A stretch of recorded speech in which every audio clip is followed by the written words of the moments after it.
Et nous voilà réunis une dernière fois pour ces assises européennes de la transition énergétique. J'oserais dire non pas la dernière des plénières, mais la première de l'après-assise, parce qu'on va évoquer ce qui va se passer à partir de maintenant dans un avenir proche, mais aussi plus lointain, avec l'évocation des assises européennes de la transition énergétique 2022.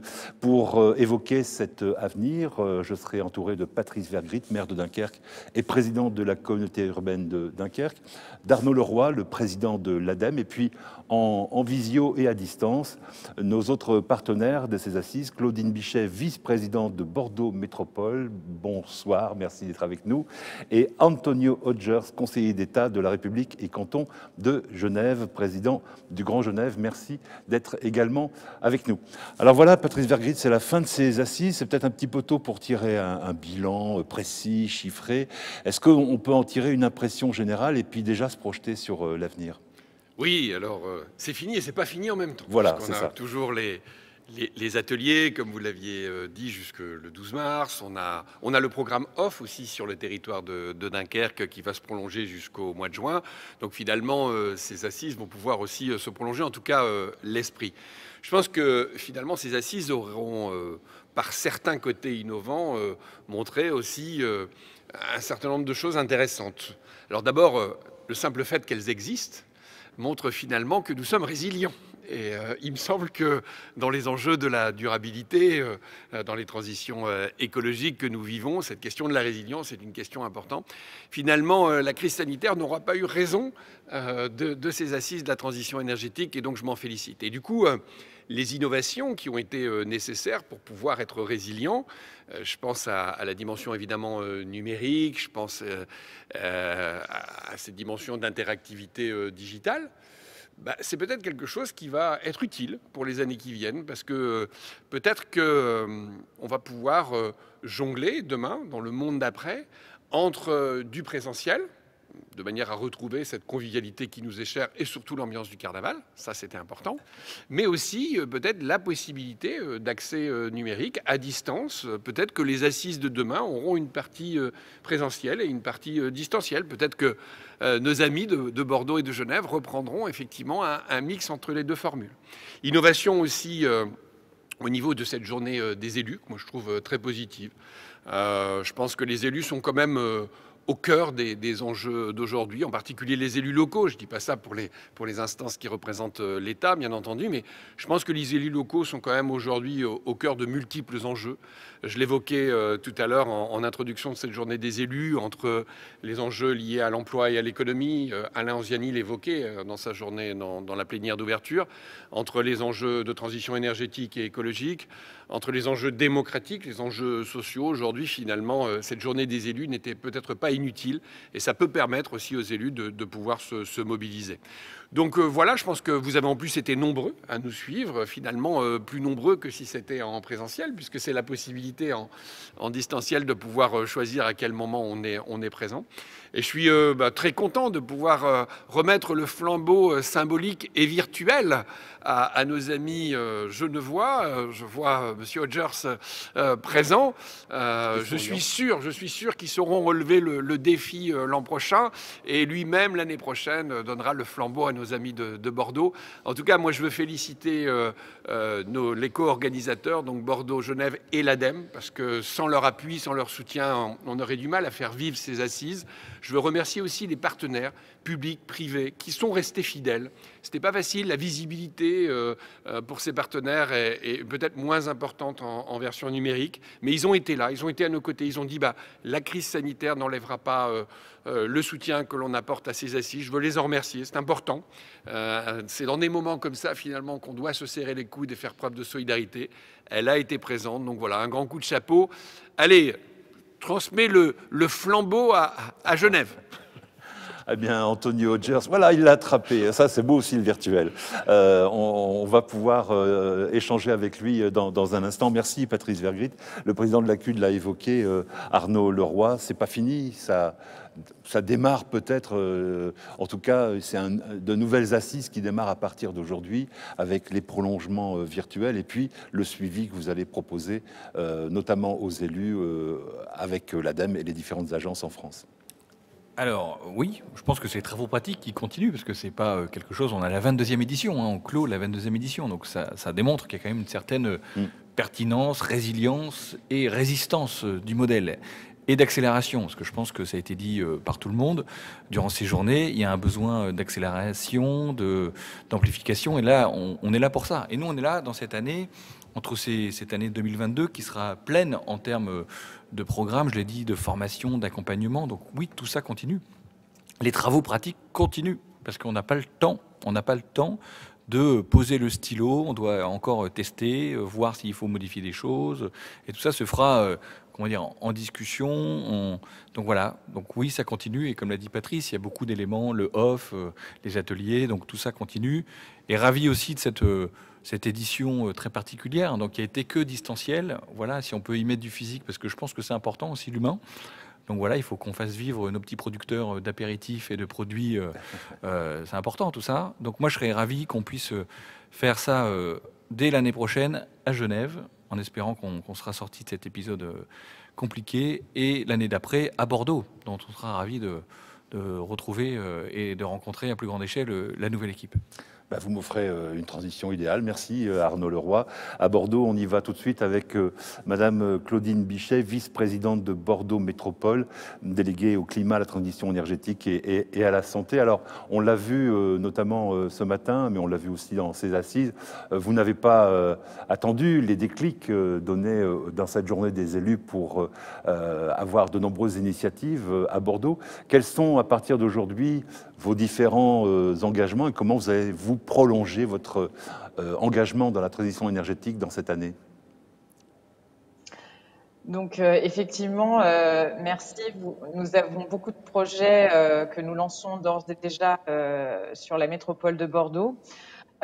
Donc je vais essayer d'être très concrète et vous parler de chiffres parce que en plus de ma vice-présidence en charge du climat et de la transition énergétique, je suis également adjointe aux finances à Bordeaux et donc j'aime bien les chiffres et je vais essayer de vous en communiquer quelques-uns qui donnent une idée de notre ambition sur notre métropole bordelaise. Donc nous, notre objectif, c'est à horizon 2050 d'être une métropole à énergie positive et atteindre la neutralité carbone. Donc concrètement, ça veut dire que nous devrons produire et importer à partir de sources renouvelables l'intégralité de l'énergie que nous consommerons en 2050. Alors la question, c'est quel rythme nous fixons-nous ? On pourrait continuer au même rythme qu'avant, sauf que nous savons déjà que c'est totalement insuffisant. Et donc, nous avons décidé de poser un objectif qui est finalement très simple. À horizon 2050, il nous reste 30 ans. 30 ans, c'est 5 mandats. Donc, nous nous fixons tout simplement d'atteindre sur ce mandat 1/5 des objectifs globaux à horizon 2050. Donc, concrètement, ça signifie réduire nos consommations énergétiques de 1,5 TWh, produire 1,5 TWh de plus d'énergie renouvelable et réduire de 3% par an nos émissions carbone, là où aujourd'hui nous sommes seulement à peine moins 1%. Donc, comment faire cela ? Tout d'abord, nous avons commencé par redéfinir l'ensemble de nos plans stratégiques. Nous sommes actuellement en train de lancer la révision de notre plan climat et également nous avons décidé de doter Bordeaux Métropole d'un schéma directeur de l'énergie qui va permettre en fait de décliner de manière très précise les objectifs par action, par acteur du territoire et de pouvoir contractualiser avec l'ensemble des acteurs. Donc ça, c'est le premier point. Alors certes, la schématologie, la planification sont nécessaires, néanmoins, j'attache autant de valeur, voire même plus, à la réalisation. Et il est clair que quand on se fixe des objectifs aussi ambitieux, il faut avoir le courage politique de les tenir. Et donc c'est en ça que vous pouvez compter sur ma détermination et celle de la métropole. Car nous avons conscience que l'exigence sur ce sujet, c'est finalement celle des citoyens qui nous ont élus. Derrière ces schémas, ces plans, la question qui subsiste est très simple. Fait-on le nécessaire face à l'urgence climatique ? Donc pour ça, nous avons défini un certain nombre de moyens que nous sommes d'ores et déjà en train de mobiliser. Le premier moyen qui est incontournable, et c'était tout l'objet de cette journée, c'est une gouvernance transversale, partagée, qui inclut l'ensemble des acteurs du territoire, mais également les territoires voisins, de manière à en fait embarquer tout le monde dans l'atteinte de cet objectif très ambitieux. Car finalement, seule une métropole comme la nôtre ne peut pas grand-chose. Nos émissions de gaz à effet de serre sont inférieures à 10% des émissions de notre territoire. Donc nous avons vraiment besoin de travailler avec tout le monde. Et comme je l'ai dit dans le cadre du directeur du schéma directeur de l'énergie, nous avons l'intention de contractualiser avec l'ensemble des acteurs afin que l'objectif que nous nous fixons ne soit pas uniquement celui de la métropole de Bordeaux, mais devienne un objectif partagé et donc atteignable. Un autre grand moyen sur lequel nous travaillons, c'est l'ingénierie de projet, qui est un aspect absolument essentiel et trop souvent négligé. Alors que justement, notre métropole, ses services, ses partenaires ont une très forte expertise et ont véritablement la capacité de mettre à disposition une ingénierie clé en main pour l'ensemble des acteurs du territoire.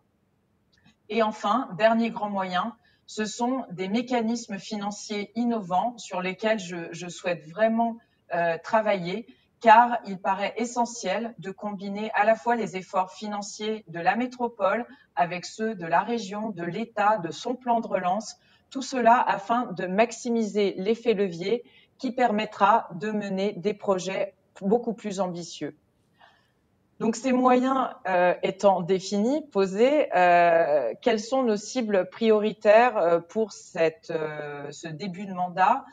Alors, notre priorité numéro 1, c'est tout simplement la réduction des consommations d'énergie et donc la rénovation énergétique, avec une attention toute particulière pour la précarité énergétique et une forte volonté sur la métropole de lutter contre cette injustice sociale. C'est pourquoi nous travaillons dès maintenant à renforcer nos outils financiers et d'ingénierie qui permettent d'aller dans ce sens. Et nous nous appuyons aussi sur notre SEM local, Bordeaux Métropole Énergie, qui offre un bel exemple d'outils avec son offre FaciRénov'. Deuxième grand objectif de ce mandat, c'est la production d'énergie renouvelable, bien évidemment, et c'est vraiment capitaliser sur une forte expertise développée ces dernières années par la métropole sur les réseaux de chaleur. Donc là, nous avons vraiment l'ambition de mettre l'accent sur ce mandat, car les réseaux de chaleur ont vocation à chauffer 60% des logements métropolitains en 2035. Et nous commençons dès cette année avec un nouveau réseau, le réseau des Plaines de Garonne, qui va produire 30 gigawattheures de chaleur renouvelable. Ce réseau va desservir tous les grands projets urbains en construction de Bordeaux, avec près de 28 000 équivalents logements desservis, 30 km de réseau, 400 bâtiments raccordés. Donc, c'est vraiment un projet de grande ampleur que nous lançons actuellement. Donc, mes derniers mots pour cette clôture des assises seront sur la nécessité que nous avons à avoir une gouvernance plus partagée avec l'ensemble des acteurs, les citoyens, le tissu économique. Chacun doit prendre sa part dans cette transition énergétique. Je vous dis donc à l'année prochaine au Grand Genève, dans d'autres conditions, je l'espère bien sûr.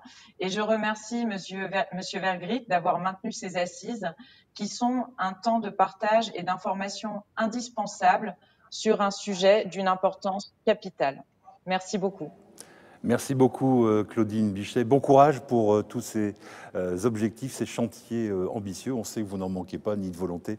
Donc à très vite, bien sûr. Et puisque vous nous envoyez à Genève, eh bien, on va y aller tout de suite de manière virtuelle en rejoignant Antonio Hodgers, conseiller d'État de la République et canton de Genève et président du Grand Genève. Monsieur Hodgers, vous êtes avec nous ?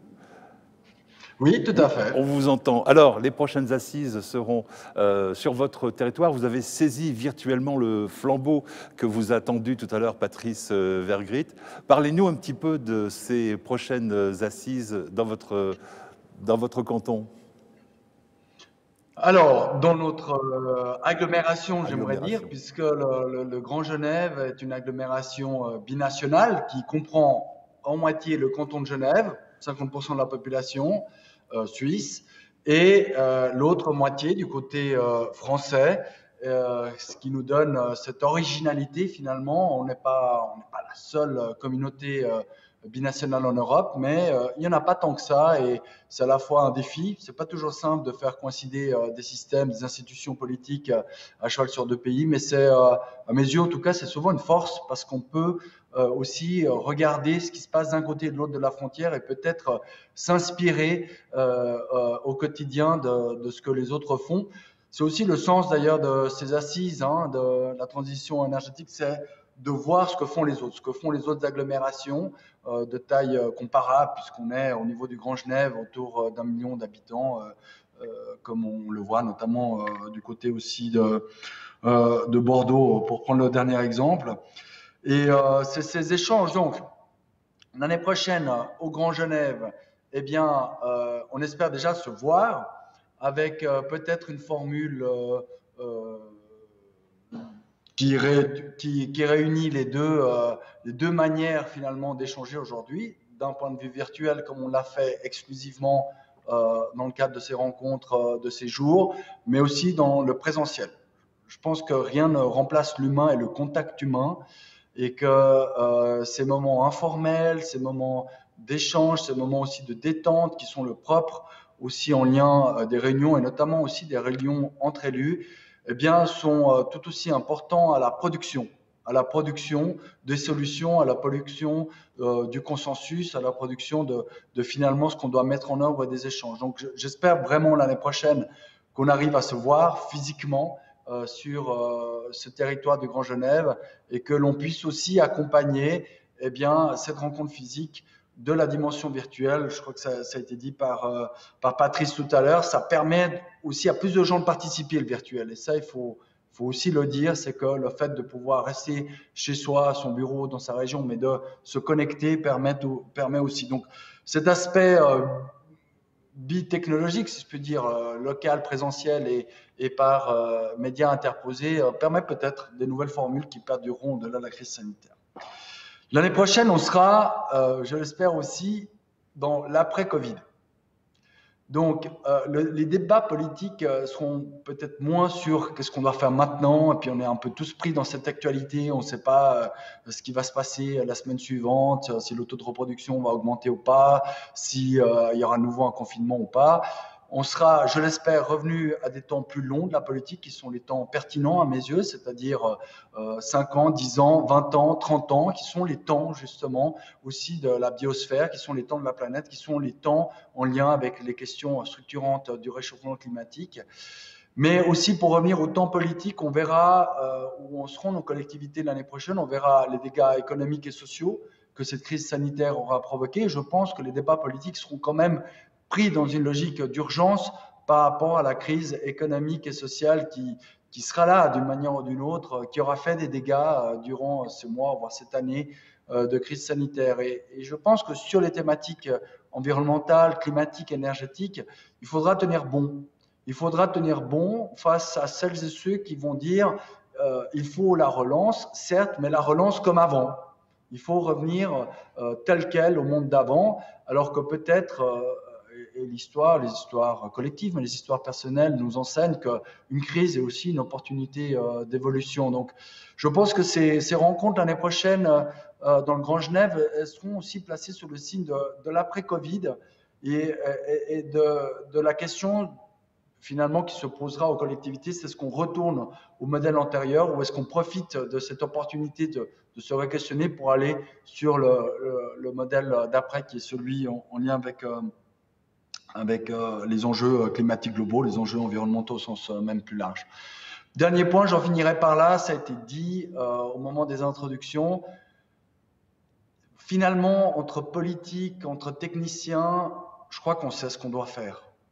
On sait ce qu'on doit faire aujourd'hui pour arriver à la neutralité carbone. Ça a été dit, le témoignage de Bordeaux, de l'adjointe au maire est exemplaire. On voit rénovation énergétique des bâtiments, mobilité, dans la consommation, dans l'agriculture de proximité. Je crois que finalement le programme est clair. L'enjeu, c'est de mettre en œuvre. Et le mettre en œuvre en démocratie, c'est le mettre en œuvre avec les populations. Et là, on voit qu'entre le discours et la réalité, il y a un décalage. Et pour moi, ça va être un enjeu de plus en plus prégnant sur les questions de transition. C'est comment faire la transition ensemble, parce que je pense que d'un point de vue théorique sur le papier, on sait la faire, en fait.